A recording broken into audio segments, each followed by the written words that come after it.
important part here. You need to be able to actually hear me. And we're going to test that now if it's working or not. It is.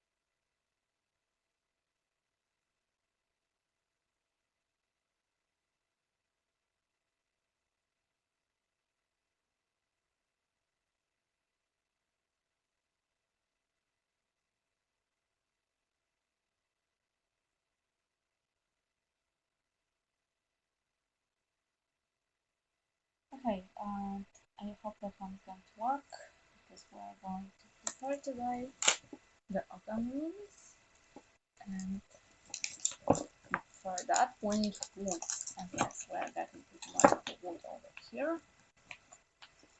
We're going to get several ones, several other rooms to paint for us, so don't worry.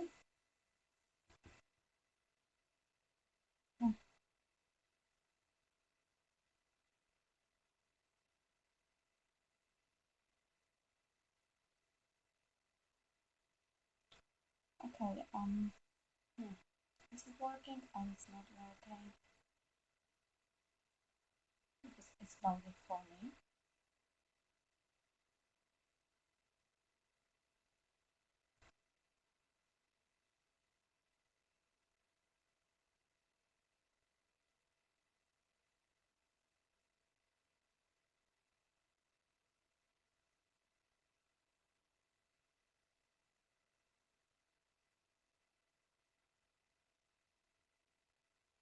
Okay, I really hope that one is working because it's loading for me. Nothing is happening.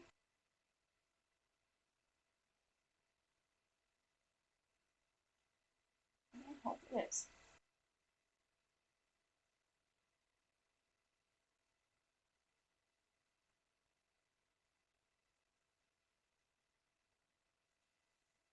And as I promised yesterday, we are going to go to Ogham rooms. These are different rooms from the Nordic ones. So we're going to simply go with the Celtic ones. Celtic ones are connected with the trees in general, and they are deeply connected with the nature and the elements of the earth itself. This is why we're going to need some wooden pieces. In original form, they were created from specific wood, from specific tree you're painting on.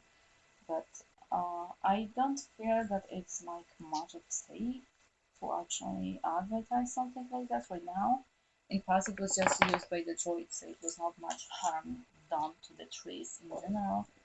But right now, it's going to be very, very hard if you want to actually go over every single tree and try to collect its wood, so you can actually make some sort of an divination tool. So it's better this way. But okay, hello everyone. I hope you are watching, you are hearing me. You can say hello on the chat. That also is going to help if you are here. And as I mentioned, we are going to Ogham rooms. The best way for me to do that is connecting with the rune itself. So this is why I'm going to actually do it this way. I will explain a little about the runes, and then I am going to paint one, let it dry because it has to dry first, and during that time I will be reading here some sort of lore related to that rune itself. It might be something that's important. I am just trying to open the book, which is helping me with that. But if it's not helping, I will just restart my computer. And that might be actually a better idea to read from the computer itself. I was hoping I can do that on my phone, but it doesn't seems to work. It's just locking itself. And okay, let's just go over this. So, what are the rules? They were used by the types and they were connected with the trees, as I mentioned. They were used as a divination tool, but also tool connected to every specific tree because every tree had its own purposes, had its own correspondences, and all of that were used in Ogham. So if you were getting the tree related to, I don't know, love, then it was giving you some sort of good feelings about that, right? But there are many trees. Some are poisonous, some are not, and because of that, you might be actually trying to connect and learn about every single one before we are doing the divination and things like that. This is why I want to actually go with different lores, and you can learn also about the trees. This is also very interesting part. I am getting that part from the book, as I mentioned. I am not that much familiar with the lore itself. It might be also something to add because I am trying to learn about the Ogham rules, and they are something I didn't experience yet as much. I was connecting with them, and I was actually trying to work with them. They are also used sometimes in the shamanic um, practices and helps you connect with the heart of the earth and energy of the earth. But in general, these rules are also collected in specific groups. There are specific groups for specific trees, and these groups are helping you also because they are like connected to one another. They are around 6, as much as I remember. 6, yes. Should be 5 or 6 of them. And we'll start with the birch, which is the first one and is also the most important tree in this rule. So okay, let me look for that one.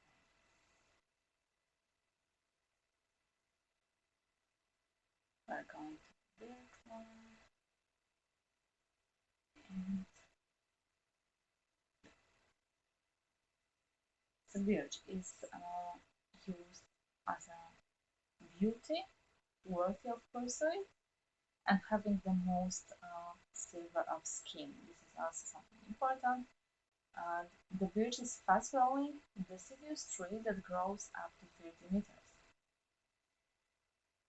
And it's very graceful tree and is very popular. So we are going to put the Ogham one first. We are getting just a little wood, and I'm also getting the crayons so we can use them. And yes, it is very easy to use the crayons on the tree. And the Ogham ones are very simple. So it's very easy to actually paint them. This is the birch one. Sure, yes, yes. Which are going to name them too.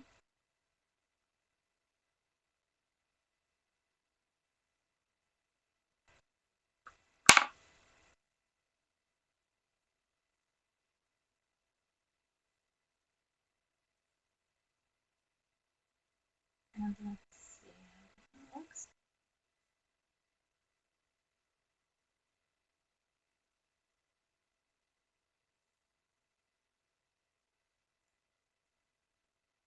Okay, so I am very happy to do that one. This is the birch one, the first one. And as you notice, I am painting with the crayons and then actually placing some sort of a lock into it. So I don't want that to run out. I'm just going to go with black here, right? It will be locked, it wouldn't be running out if it's crushed or anything like that. This is why we are doing it in the first place. And the wood is also helping you to make better.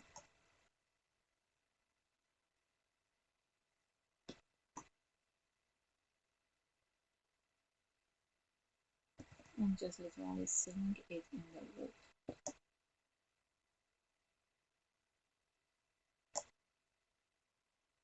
will be probably looking better on the little ones. It's a bit more painting, but you can see that one is good.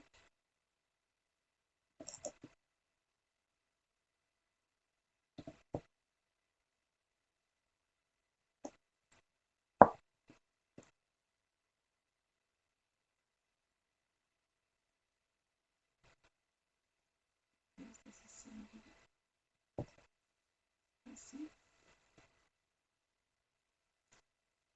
And I'm just gonna go after me because I want it being out in place. I never want it to run out. Unless the lacquer will dry, it will be locked in place. So it will be scratching off. So it will be protected from that. So let's we have the first one. And as I mentioned, it has to dry. So it's going to dry. I'm just going to tell you the lore about the bird. The lore itself is very simple. The bird one is actually one of the 7 peasant trees according to the Brahman law, which is nonetheless occupied a special position in the Celtic tradition. According to the legend, the first Ogham ever written was in Bay. This is the name of the bird in Celtic lore. Written 7 times to create a warning and magically protected talisman on a sliver of bird by the god Ogham to warn the god Lot that his wife was taken away by the sea. For this reason, the bird is always considered to be full of the god lights, bringing clarity, chasing away stagnant energy and shadow within and without, which is often associated with light, particularly moon and the starlight, reflected in the silver bark. Birch twigs are also used as witches' besom and the brooms, which are used for the ritually cleansing space and are also called used for flying in the pursuit of the shamanic vision due to the magical light that is believed to be in the wood. Traditionally, the birch is used for purification and cleansing of the negative spirit, sometimes in the practice of birching or flagellation to remove negative energy from the body as well as toxins and also to force out the negative entities and correct misdeeds. So this is the most important part here, that this is used for negative reflection and protection. But the beech is also known as the white tree, and it lends purity and renewed vitality whenever it grows or is used with magical intent. The English poet Coleridge called birch the Lady of the Wood, and it's usually believed that it's a very feminine tree. Considered to be under the rulership of the planet and goddess Venus, birch has a gentle, fresh energy that might seem at odds with the issue of chasing and banishing the qualities. But this is the most important part of the birch. I'm not going to read all of the lore because I would need to read this book out loud all the time. It is not we are doing here. But the practical magical uses. The birchwood is very taut and flexible, is good for carpentry, and has been used to make tools, furniture, cradles, and of course besom brooms, which has also been used to make charcoal that produces a high heat, which can be used in metalworking. Birch bark can be burned for energetic auric and physical purification, a practice long used by the Dakota Sioux, which is excellent choice for carving rooms or Ogham cedars. And this is exactly what we are doing today, but that's not the birch wood, unfortunately. I am not sure what kind of wood it is. Okay, but what else? And its bark is perfect for a parchment for domestic artisting or magical use. The oil is excellent for love spells, and it can be used to untied candles or diluted to wear as a magical perfume. Burning birch bark or dried leaves make a good incense for love spells as well as cleansing and purification.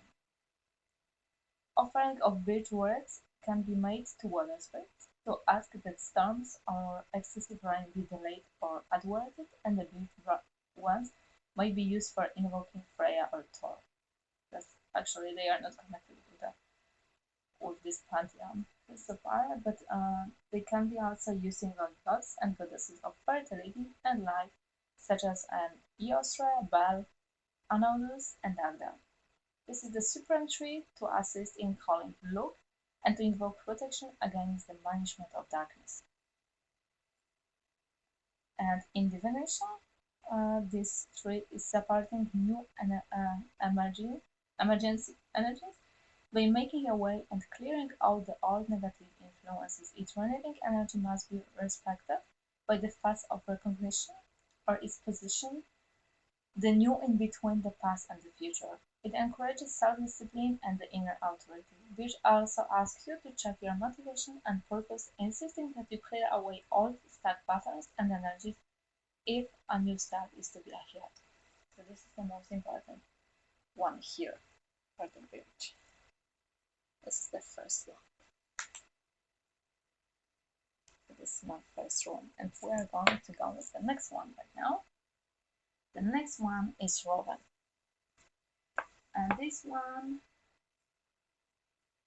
is about the strength. It is also about the cattle, and it's supposed that color would fit.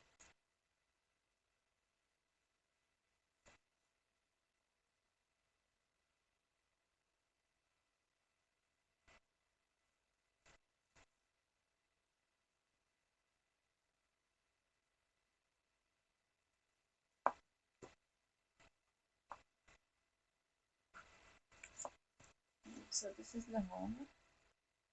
They are very simple to paint, honestly. They are just adding specific line in specific place.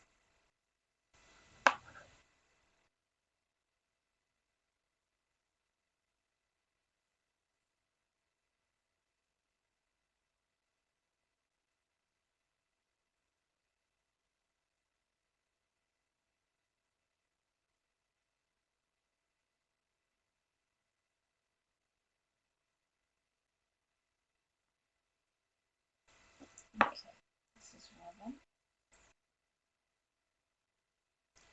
And again, I'm going to select that one.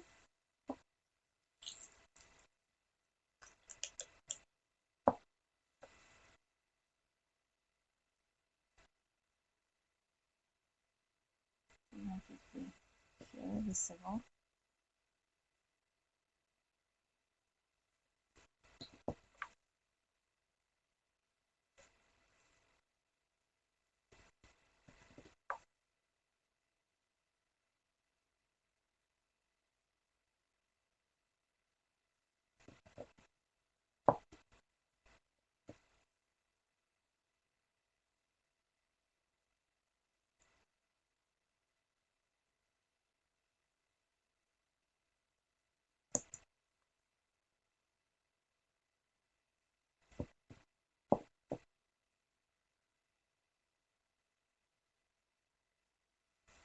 This is the third one here.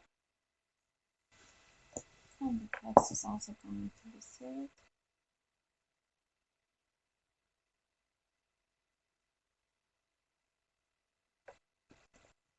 And that's the best one. So yeah, we are just going to go with that one. Save it.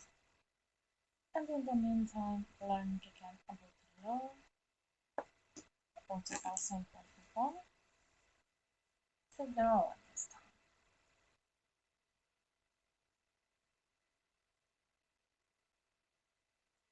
In Brahmanov, Rovan is one of the 7 peasant trees again, and this is known as Kaert.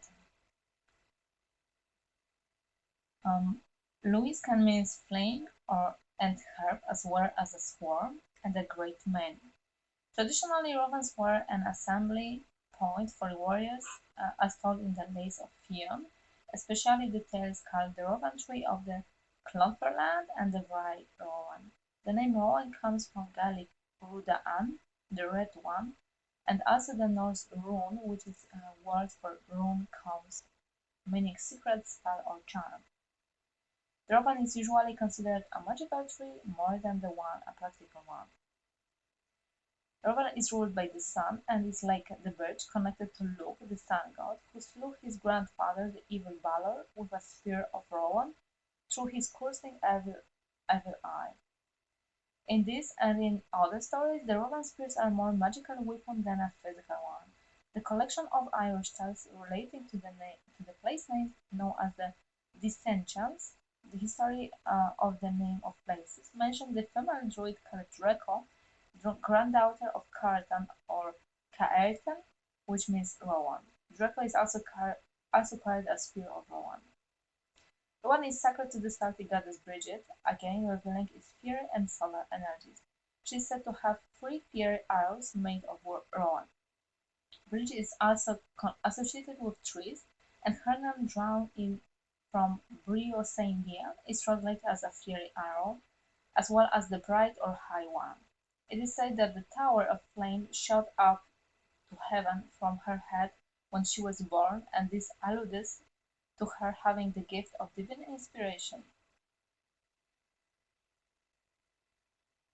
In Ireland, the Rowan is known as the Druid tree, and in the tales of Diarmuid and the Grain, we meet the Rowan tree protected by a lord of animals, the fearsome one-eyed giant.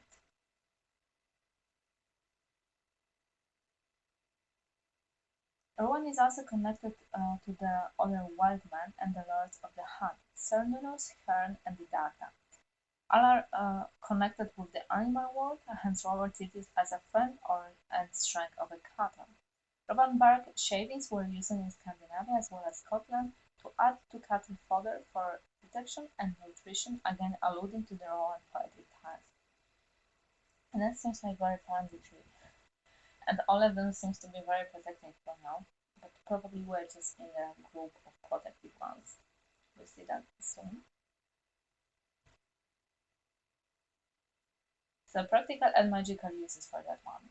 The Rowan is powerful ally for the magical practitioner, protective as well as instructive. It grants access to the divine and otherworldly knowledge, quickening the life force of these who come into contact with it to make shamanic or visionary work possible. Today it is the witch's friend and the popular magical word. It is reliable spirit, can lend us assistance and protection as we undertake greater magical spiritual challenges. One is strong, flexible wood, sometimes used as a substitute for year in the making of longbows and tool handles. Druid once used the barks and berries to dye cloth black for ceremonial robes, a practice that can be reproduced today quite effectively. It is a valuable ally for house magic, as it's a best protection for children and the safety to the heart, but it also assists this work with the ages of the spirit work as fairy friends, guarding our boundaries, and helping us negotiate relations with the otherworldly contacts that are respectful to both parties. And you need to remember that the Roman seeds might be actually poisonous. That's not something you should be eating with your preparation first. You can make a gem from that, and it's usually made with the apples, but you don't want to do that without knowledge how exactly create that one correctly. And in the divination, as we're going into the divination, that's the only one, what we are doing here. As an Ogham, it warns of danger, but also suggests that you are seriously protected so long as you do not act foolishly and remain aware. It fosters courage, greater vision, and imagination to overcome difficulties. Rowan reminds you to keep your wits about you, look deeper, and see what surrounds you with a clearer vision. The need to stay grounded and to use common sense is highlighted, as well as the journey into the great spiritual awareness and magical ability. Progress always means new challenges as well as rewards, and the Rowan counsels you to seek the knowledge and protection you need to move forward successfully in balance. So this is the Rowan one. So we have two. We have already birch and we have our one here. They are pretty interesting ones.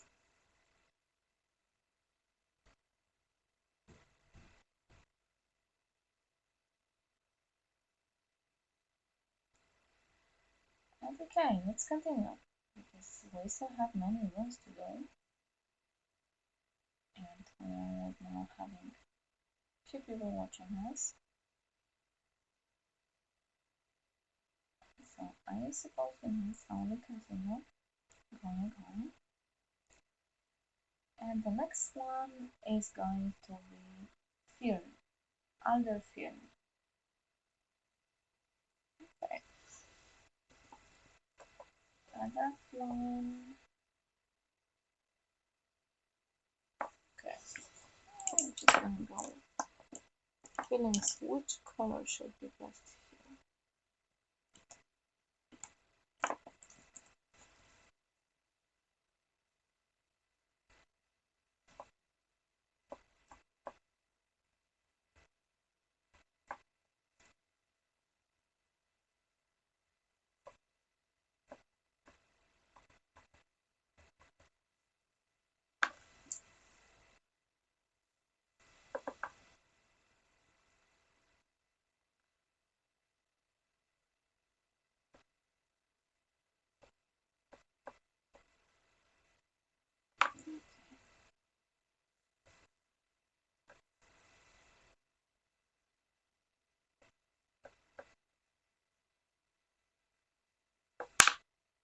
So this is the next one.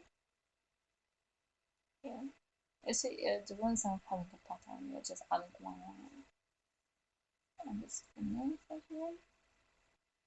And again, I'm just going to select.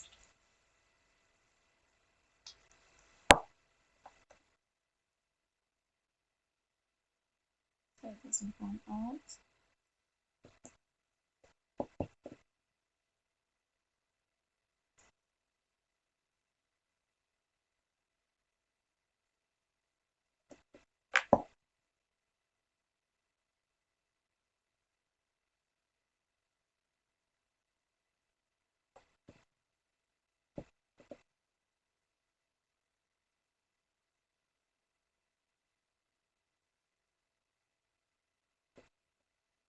Let's extend one.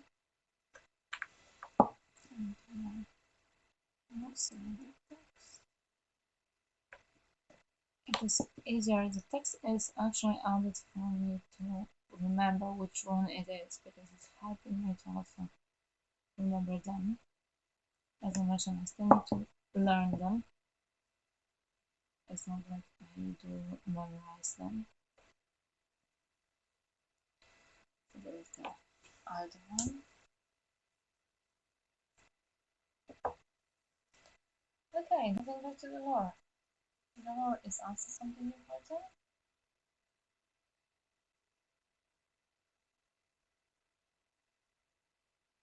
And okay.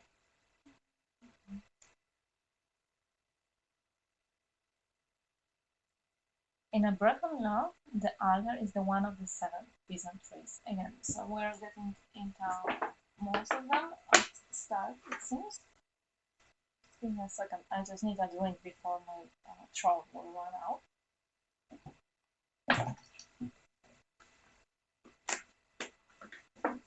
It might be something actually helpful. And again, like the hazel and the birch, the alder likes to grow at the edges of the forest, but the alder's most significant position is by the river bank.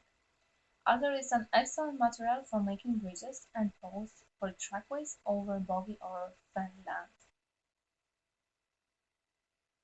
It has a reputation for reclaiming the land from the water, colonizing and moving forward confidently and creating human-made environments out of the wilderness.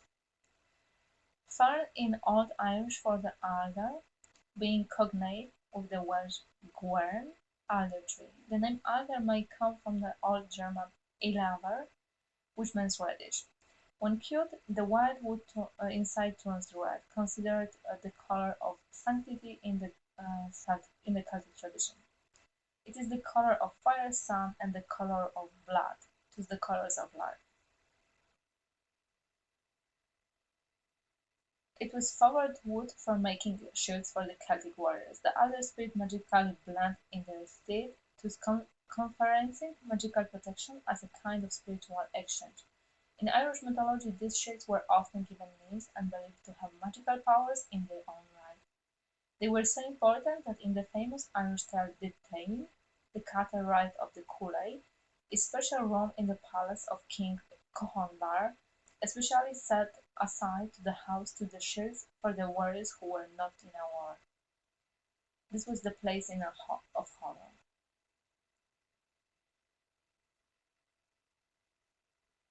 In the Irish myth, the first man was born from an alder tree, as the Rowan birthed the first woman, again referring to the link between tree and the mortal man.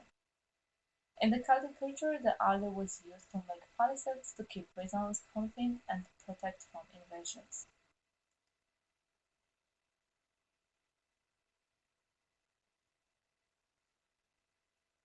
Okay, what else we can find about this?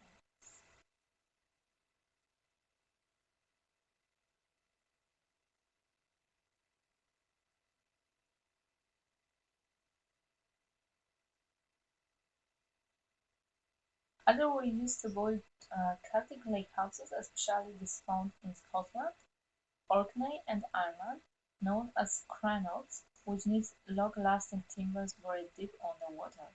It was also used to build bridges and trackways over the marshy ground.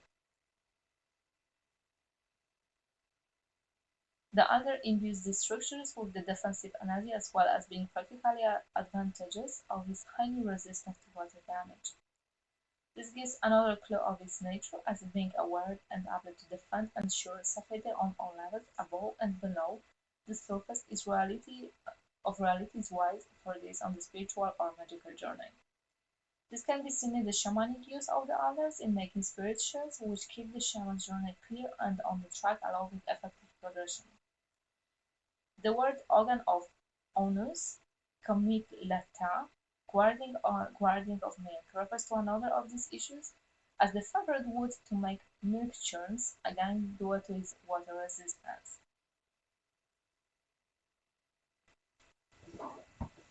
As a wood for shield making, it brings to mind the balance that must be maintained by any warrior when used as sword and when used as shield. Alder teaches the wisdom of appropriateness of timely defense. To defend one's or one's territory is not about bravery or cowardliness, neither is about retreat, but rather effective protection and preservation. Another good word, what we think of the alder. It is possible to work with the alder magically in great many ways, but all work must begin with relating to the alder spirit first, then taking its assistance as an ally. A collective and whether is far more effective and intelligent as the alder's wisdom will be added to not overrun by your own. Alder is particularly effective when starting new projects or when defining yourself becomes necessary.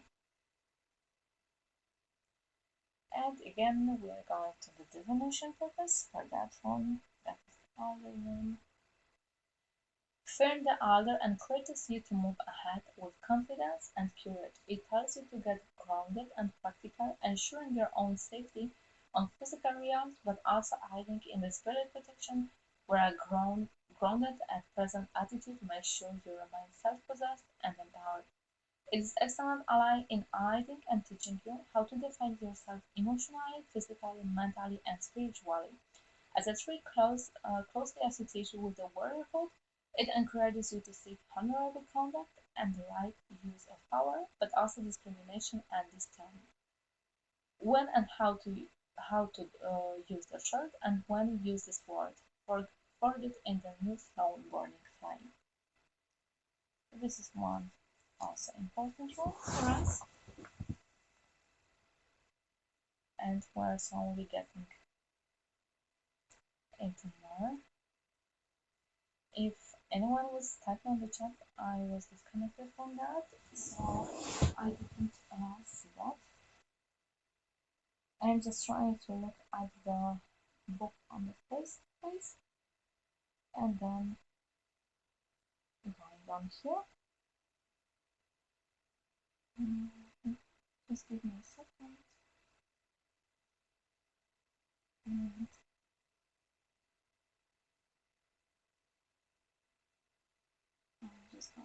advertising on stream.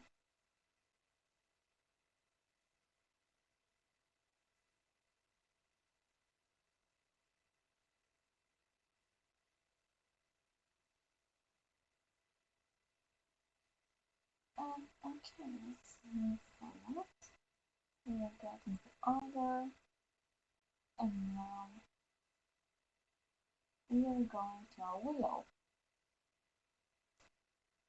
Okay, willow one, red one screams yellow.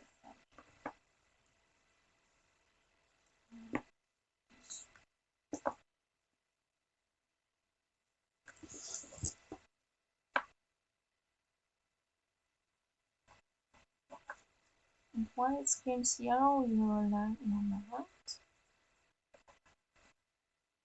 I am trying to add the colors to the meaning of the rune. And I'm just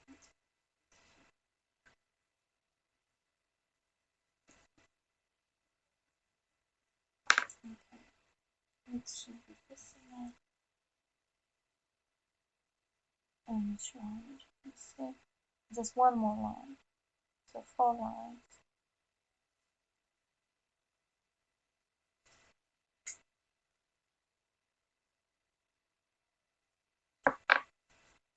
And it's willow. I just want to type.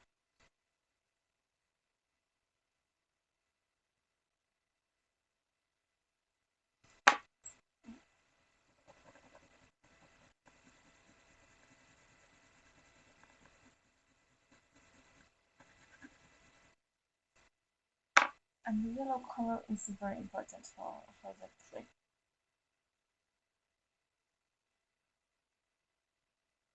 I will explain that again in a moment. Now I just sim the room in place.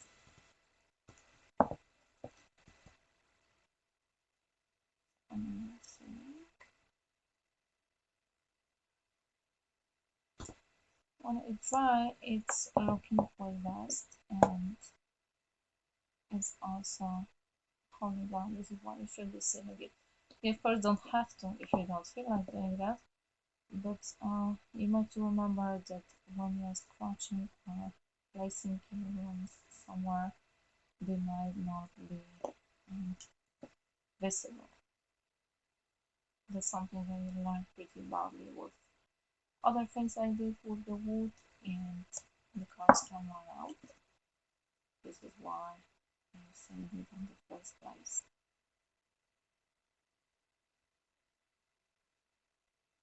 This is funny.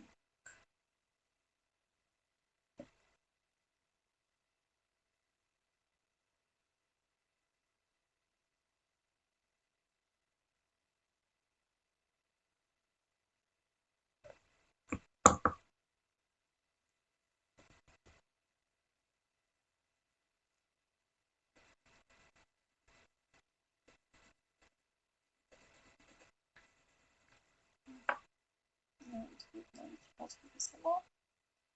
So this is the one.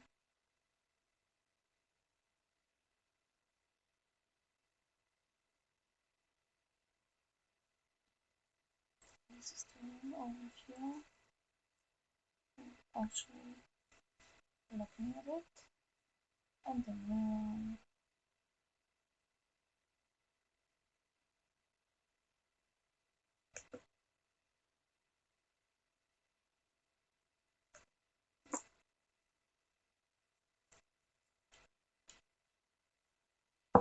And the wood. And also it's a little more visible like this.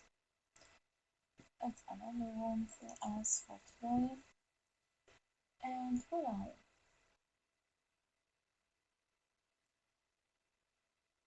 The willow used in the Ogham alphabet is not the famous weeping willow, but the pussy willow. Salix caprea. I thought they had similar uses and energies.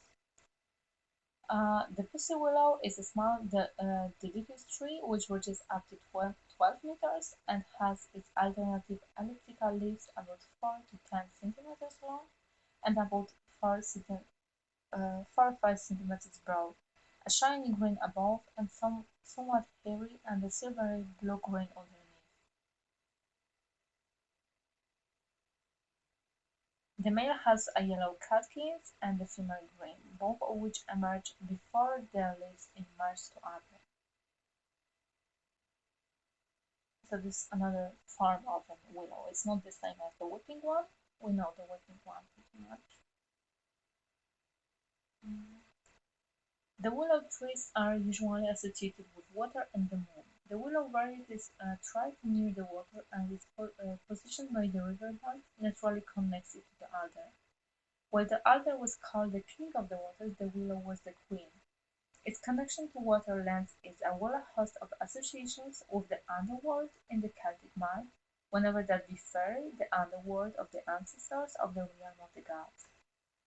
The word Ogham of Moraine, relating to the willow, pallor of the lifeless, refers to the willow's connection with this of the other world, including the death, and much of its teaching has to do with the crossing boundaries between different states of existence, particularly around issues related to mortality. It is also connected with the moonlight. Sacred to the moon, the feminine qualities of flexibility and flow and mysterious wisdom are instincts and emotions are present in the willow tree energies. In the position, it's often near water, yet actually preserving the dry land illustrates its lesson of holding its qualities in balance with the demands of our often more solar daily lives. The moon has a long association not only with the feminine cycle, but with the intuition, imagination, instinct, a hidden trait of knowing that defies logic and the rational mind, the unseen and indefinable, and yet the becoming. To see the light of the moon is literally to see things in a new light, when some details retain greater significance while the others are obscure.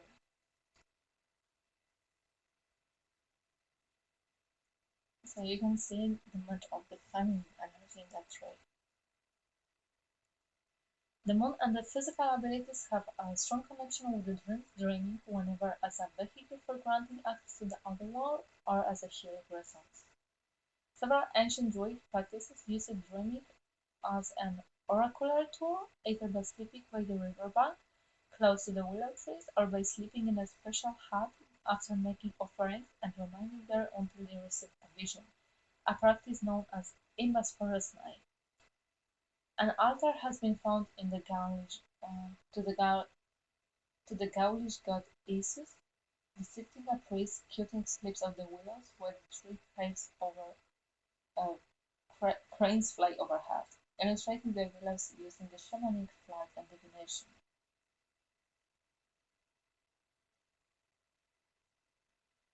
Willow is often magically paired with the alder, and these have compatible uses and energies as both are connected with the journey and from the other world. Like the alder, the willow has connection to the Greek poet Orpheus, whose harp was made of a willow and which played magical music used to enchant the god Hades, and he attempted to rescue his wife Eurydice from the other world. The coffin of the Egyptian god Osiris was found amongst willows, while his soul in the form of the phoenix sat in its branches. They were also sacred to the Egyptian goddess Hathor. In the inscription on the wall of her temple at Denadais says, "O divine spirits, come in joy playing the tambourine continuously. The women are delighted, the inhabitants of Denrad are joyful, the goddesses are adorned with the crowns of willow." So you can actually see pretty much of connection to the feminine goddesses, not only from the Celtic culture, because as I mentioned before, the Ogham runes are connected with Celtic tradition. But it can also be used with the water magic and can be seen with the goddess bridges. They say to bring the spring after defeating or transforming from Kalia, or the old woman of winter. At the special festival Imbolc, she is said to carry a white willow wand tipped with an anchor which she controls with which she controls the weather. So this is pretty much of the using for the willow. Willow roots are used for the divination and mentioned in the tales of Mana MacLear, a man of them to take 9 straight willow rods and to throw them up to the rafters at the house to catch them again as they came down, and he was standing on one leg. I don't know how that one actually helps with the divination, like throwing them out and catching, but maybe. Willow wands can be used for protection and the guidance for the otherworld and otherworld journeys as a tool to help answer some with the psychological or emotional distress. It also has uses in the water magic, healing, and the fertility spells. Willow is good for all sorts of the moon magic, and the willow whips or cords are good for binding spells. It is traditional material for practical binding tasks, especially in making the brooms, which is broom included. Willow talismans are good for love and healing spells and for aligning ones closer to the lower goddess. And in the Ogham divination, Saili, as an Ogham suggests harmony and balance, being in tune with the feelings as well as wisdom coming from the other world sources and dreams. It encourages flexibility, especially emotionally, rationally, to help expand awareness and knowledge of the other world, as well as alter state of consciousness. It encourages healing and a gentle, forgiving attitude. It also encourages the healing virtues of the tears and increases compassion. It encourages you to tune into your heart and to move forward aligned with the heart wisdom, as well as access to the other world magic and insight. There is so much more to see and to understand that the more than knowing can contain, and this is a blessing. For the other world is not the place of sorrow, but in ease and refreshment. The willow encourages you and nurtures you to return to this latent divine state. So that will be the willow. I have 4 of them. And let me just look. Example. Yeah. We are having one more tree and we are finishing the first group. And hello Amorosis. I didn't say it before here, but I am just talking about the Ogham runes and trying to move them. And yes, after I will finish this first group of the runes, I will be doing the readings.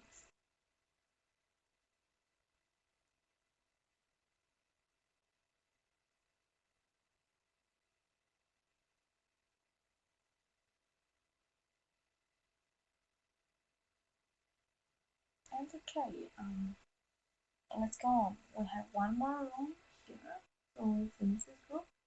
And this one is going to be an ash. Ash. And okay.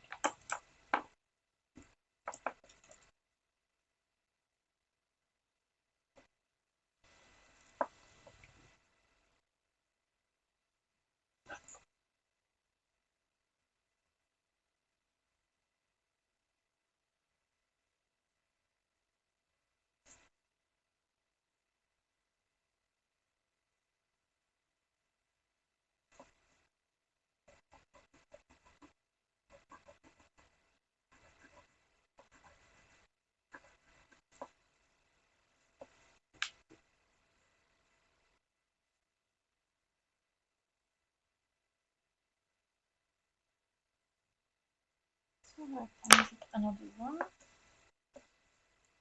And once we're finishing, this will be finished with the first group. This is the mission and we'll do the reading related to that runes to help you also connect with them and show you how they can be used in the magical process.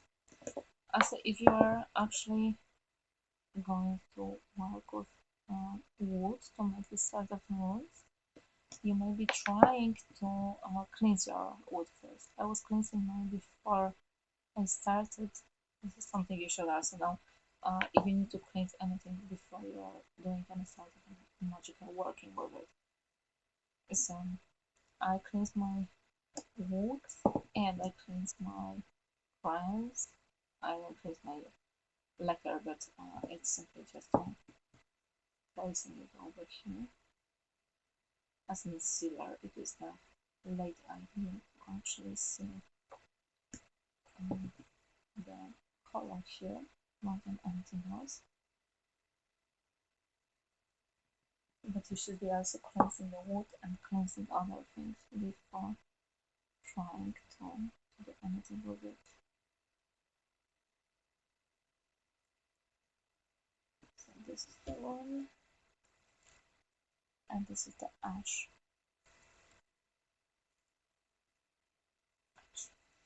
So I'm making this one.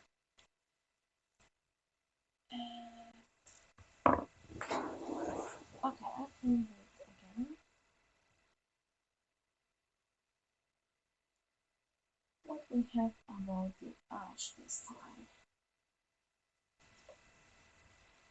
Um,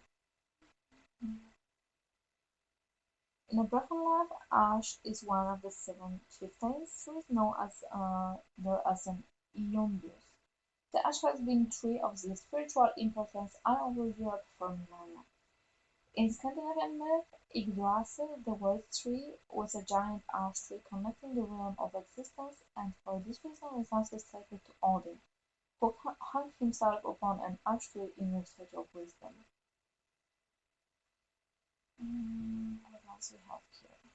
The Greek goddess Nemesis carried an ash brand as a symbol that she was divine instrument of justice, another function of the fates of forests, which ensured that the happiness and the good fortune, as well as the justice, was dispensed fairly for all people.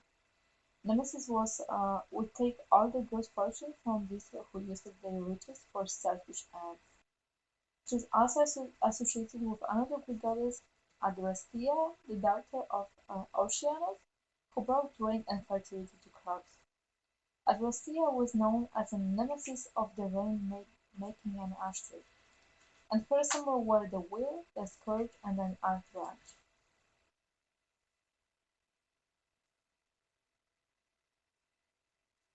The name of ash in the Old English, Aes, is well known as Latin's name Fraxinus, both meaning spear, and an ash was favorite choice of Celtics for making spear shafts, the primary weapon before the Iron Age, due to the strength and straightness of the branches. These spears were often carefully engraved, and many were named, being considered a treasure handed down through the family. Spears traditionally were considered female objects, hence Onegu's description of the ash, the boast of woman, alluding to the prowess of spears in a battle. The ash had a special significance in Ireland, perhaps due to its connection with the Vikings' later successive invasions. There were five sacred, special living trees in Ireland, which, like Yggdrasil, were properly understood and maybe even functioned similarly as world trees or an axis mundi. Three of these were ash trees. The first was the Bile Thornton, the sacred tree of Turku. The second was the Bile Usnag, the sacred tree of Usnag. And the third was the Crave Daffy, the bushy tree of Daffy. These trees were filled as Christianity swept over Ireland as symbols of its victory over the pagan Druids. Okay, so what else we also have with the ash? On the magical level, the spear can be seen as an alternative to the magical one, a tool to direct energy.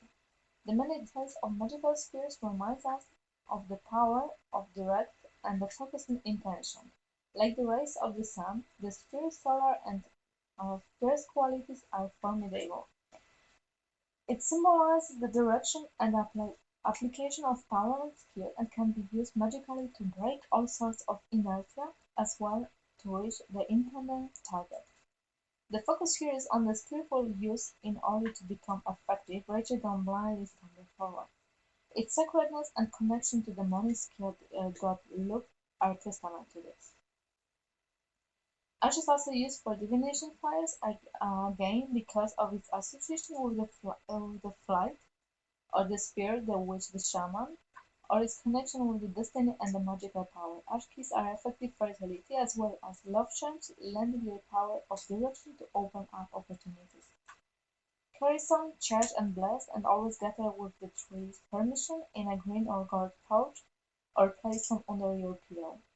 Magically, the ash teaches important lessons about the right use of strength and the gaining of skill to make the strength effective.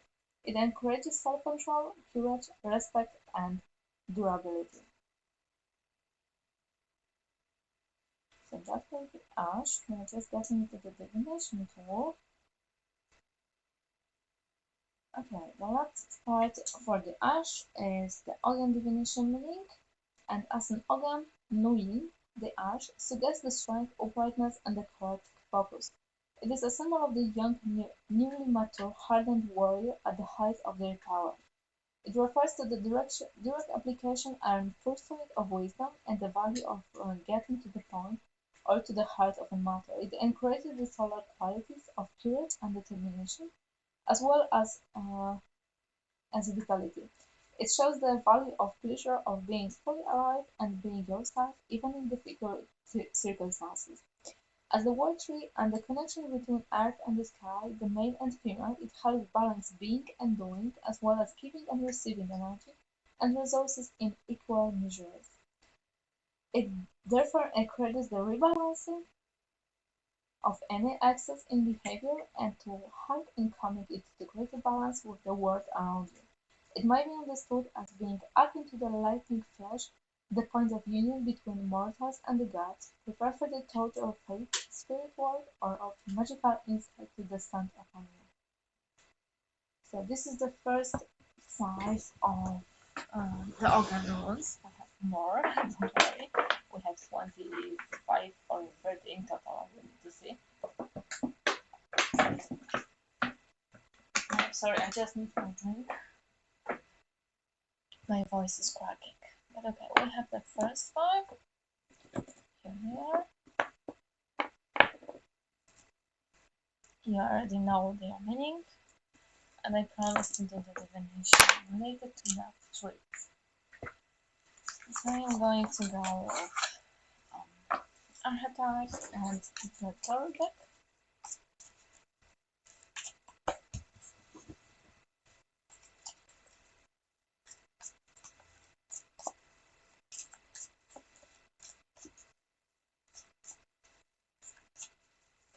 So which archetype from these trees we should be working with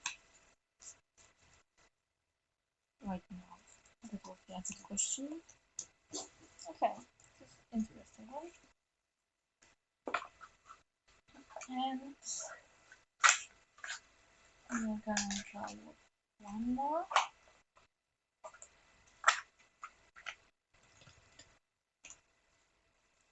With emotions, because that is another one we might be asking ourselves. What should we go with?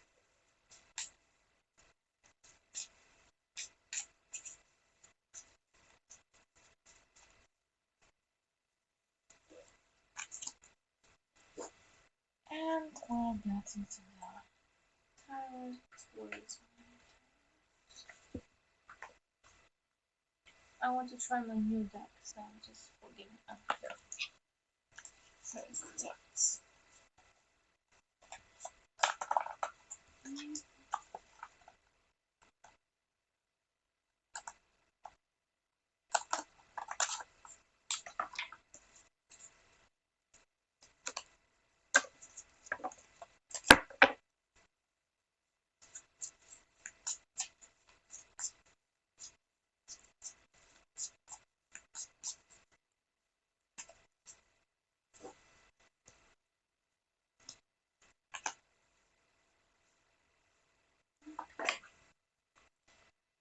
So what we should be focusing on with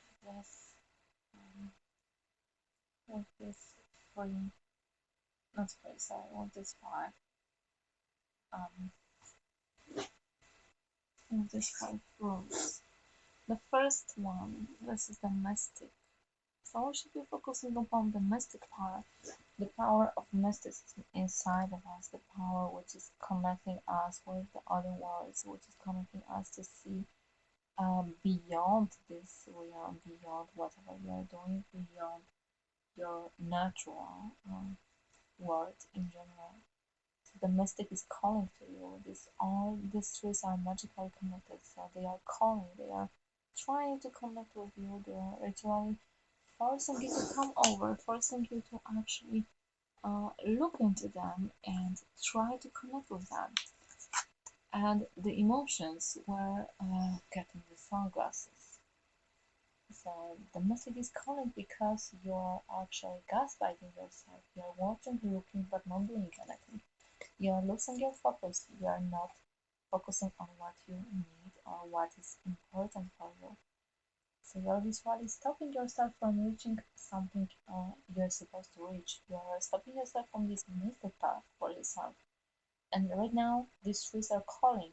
Use them, use their power, connect with them, try to find actually this connection inside yourself with them, and find out what they want from you. So the message is calling. You are called to become the mystic by these little 5 trees. Right now, you were learning already about them. You are learning how they can actually affect you. And from the tarot, I am getting these 3 cards. I'm not sure if you can see them. It's like 2 of Wands, the 3 of Cups, and the World. So these cards, they are not in reverse. So I am just placing them right now so you can see them, but I don't think you can. But in general, you are called. You are called to clean up and yourself, clean up everything around you, and start again. Open yourself for the world. Open yourself for humans around you. Bring something you love to yourself. Start again. Start becoming yourself. Find your true self. Try to become actually connected with everyone around you. Don't lock yourself away from the people, but simply try to connect with everyone around you. You are not alone in this world. You're simply called into actually focusing on this world. You are called to become open for people, and that will give you the inspiration to do everything for yourself. This is going to give you the inspiration for becoming one with the world, and it's also giving you the inspiration to bring this mystic inside of you. You might be learning from the others, they might be learning from you, and because of that, you might be simply helping yourself to actually become that mystic. You need the help for that. You need to actually connect with that mystic side of yourself. You need to be open for people, open for the world, and allowing it to trigger your abilities, your mystic abilities. There are so many things you can learn from the others, and at the same time, you can teach the others too. It's like the knowledge is not something that should be locked; it should be shared, so everyone can be actually opening for it. But you need to be ready. You need to clean up yourself and try to bring this positive energy here for yourself to actually connect with that. And that might be something important for you in general. And there's one more thing, the karmic cards from these trees, what they can teach you about the karma. There is the North Node. This one, as you remember, is actually positive one. There are 2 nodes, north and the south. The south one is connected to the karma, the north is connected to the blessing. And have faith in, do not worry about. Now it's time to do. So have your faith. Have the faith that you are called to that mystic path. You are supposed to go over this mystic path, and you are also helping yourself and the others by actually doing it. You are helping everyone here. So become that mystic. it's perfect time to do that. It's perfect time to connect with yourself. It's perfect time to actually go over that and simply become that message you are supposed to be. So that is the most important part here for now. And we're just going over and go to the next group of these three. That is going to be something also important.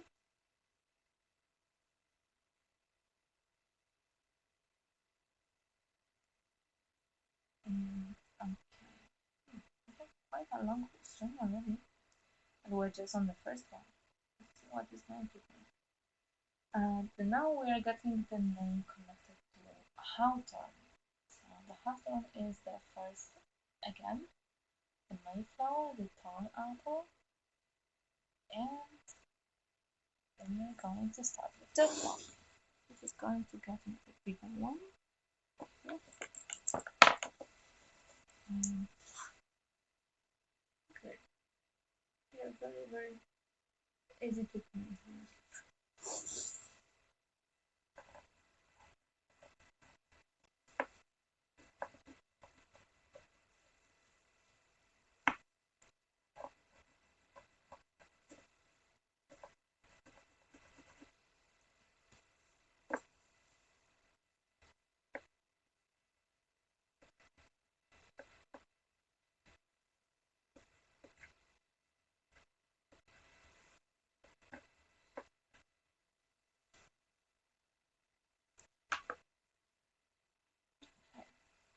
I unfortunately don't have the white one, so as close to the white as I can get is this one.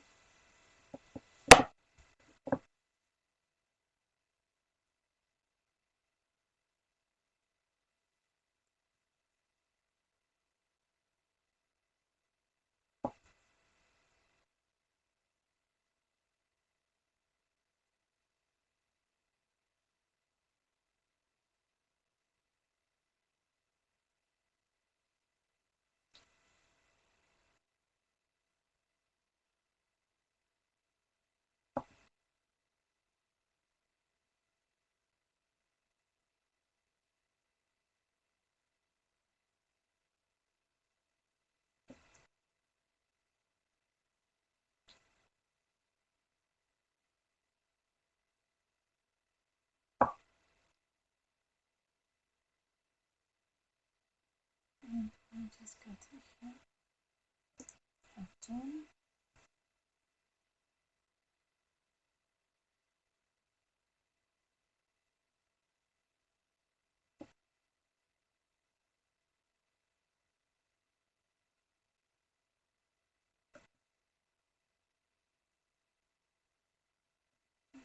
So this is the one. It's not the same as the previous one. Let me show it. This was the. It's looking similar, but the birch is looking this way, while the hawthorn is looking this way. But they are not that much different, honestly. So that's also why I am painting the names for them, so it's easier to actually recognize which one you're using, especially they are all carved in the same way. That's actually something that might be important to remember. And okay, we're having the halftone here, and halftone is the first one again, which is working. And hello everyone, whoever is watching. If you want a reading, yes, of course you can be asking for the reading. I'm just going to send a reminder here.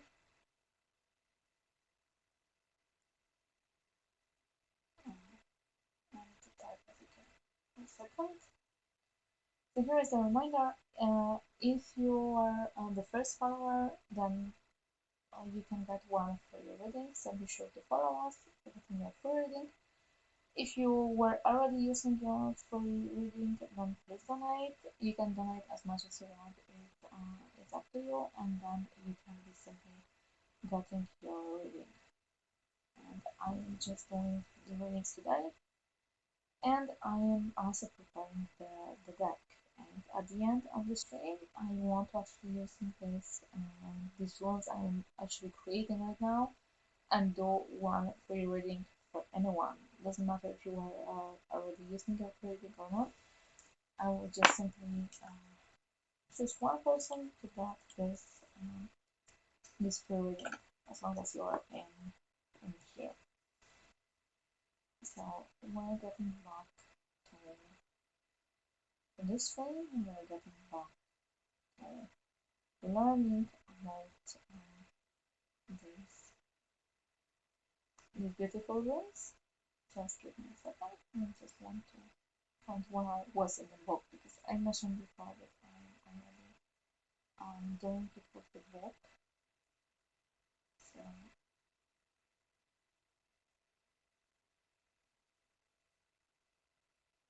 just a second.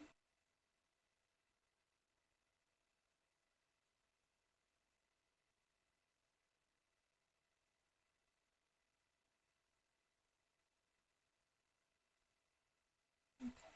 So we're in the Houghton and on the Ton Apple, and this is one of the peasant trees according to the Burhan. So the Haftar are always connected to the fairies and are considered a highly sacred in many communities across the Britain and Ireland. One of the most famous tales involves the Haftar is that the Thomas the Rhymer met the Queen of the Elephant beneath a Haftar tree. Because of his connection with the fairies, several penalties are thought to be imposed on anyone who violates the tree in any way and is often associated with the perils of testing in a challenge. Its dual nature, of flowers and sharp thorns, relates its tradition to the triple goddess who is seen as both beautiful, kind, as well as cruel and harsh. For this reason, a solitary hawthorn are often being considered a trysting place. Hawthorns are often guardians over sacred springs and wells, demanding the very best behavior from all mortals who are in their presence.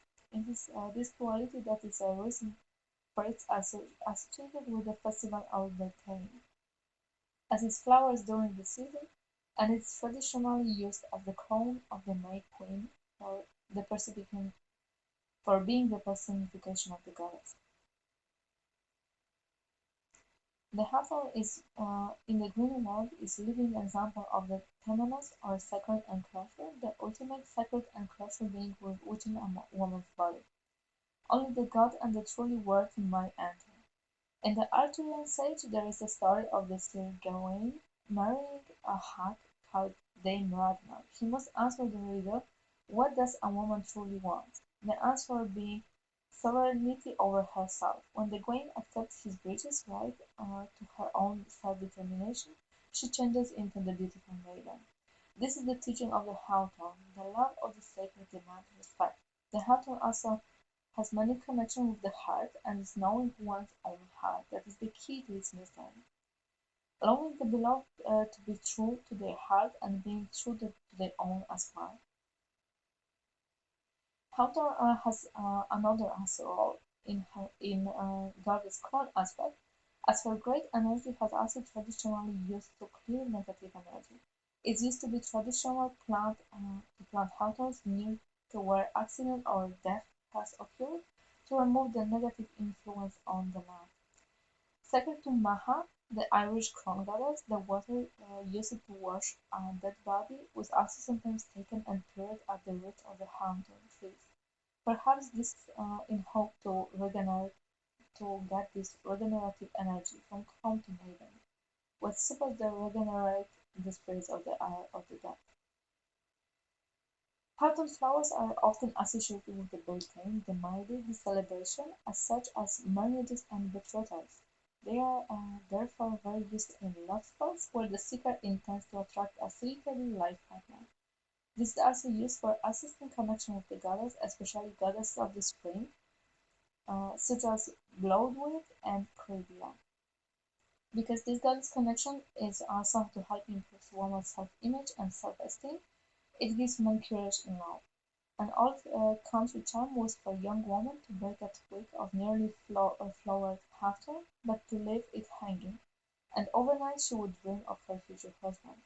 If the twig was found the next day, it could be used in a love spell to draft him near.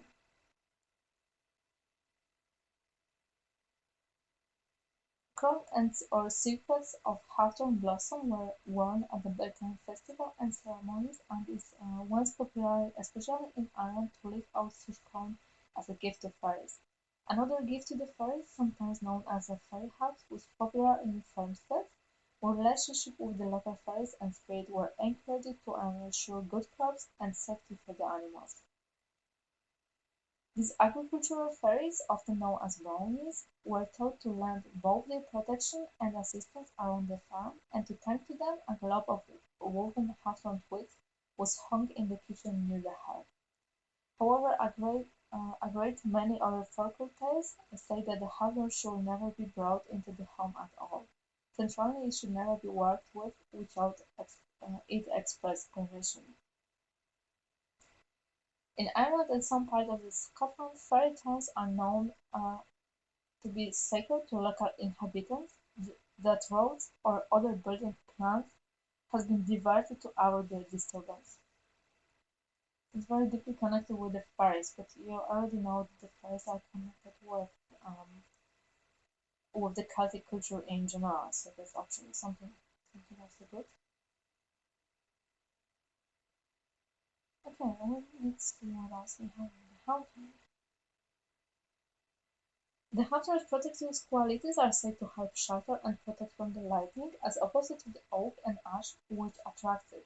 It is also said to protect sailors at sea, and was hung in the rafters of barns and houses to protect from some spry ghosts and evil influences. Hawthorn burns very hot, and it makes excellent charcoal. Where it's used on the fire, it seldom grows into large logs, but even green it make it good kindling, and like its magical uses, it helps get fire started. It is wood useful for small things, and it's often used for the handles of magical knives and daggers.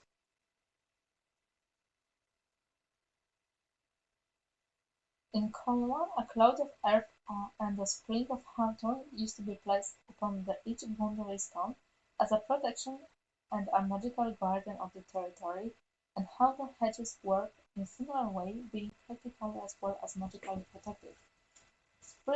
Sprigs of hawthorn can be placed around your home or at the boundaries of your land to draw this protective energy, and hawthorn trees can be grown and their spirits befriended for the same ends. And in the divination, as you can see, hawthorn. In the divination, the Ogham hawthorn suggests challenge in both positive or difficult ways, but also shows in energy rise to the task. It questions your worthiness, and even if you fail, you will be nearer to your goal than before, because the hawthorn leaves you change it, transform to something more real and more honorable, and more capable than you were. It shows you the truth of your heart. This might not be pleasant, but it's always worthwhile. It encourages you to consider your boundaries and to ensure you are respecting the boundaries of the others as well as your own in equal measure. It can signify love, union, and connection with the goddess if your heart is ready. That's pretty strong trait, I should say, because yeah, the energy of it seems to be very, very strong.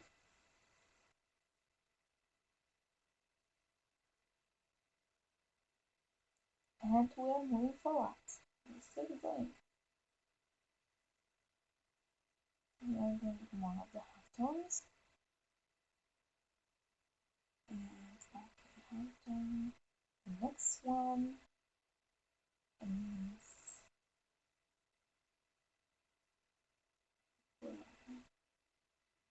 the oh, okay. So the druid's tree or other name is oak. And that one we are getting here. That is gonna be very, very green.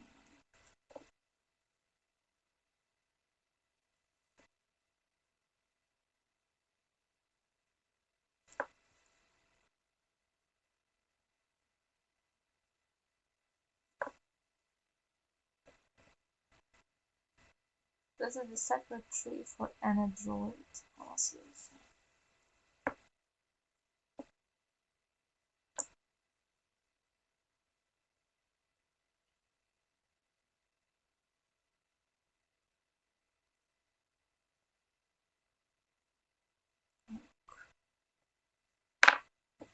Okay, so we have again.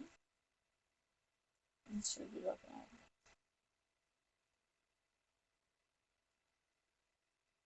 because they are, as I mentioned, they are literally the same, but one is this way, one is this way, and the other one is this way. This is also why I'm painting them in different colors and why they are having the names written on the end, because it's easier this way to actually make it.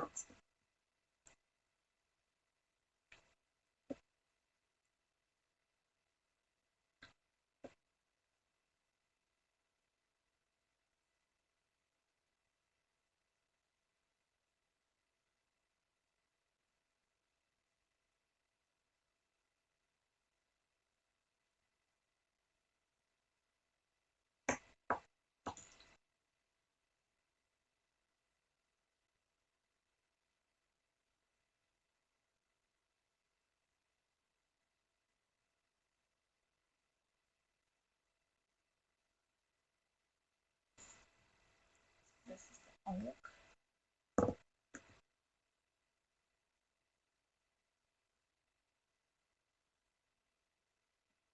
The oak tree. This way.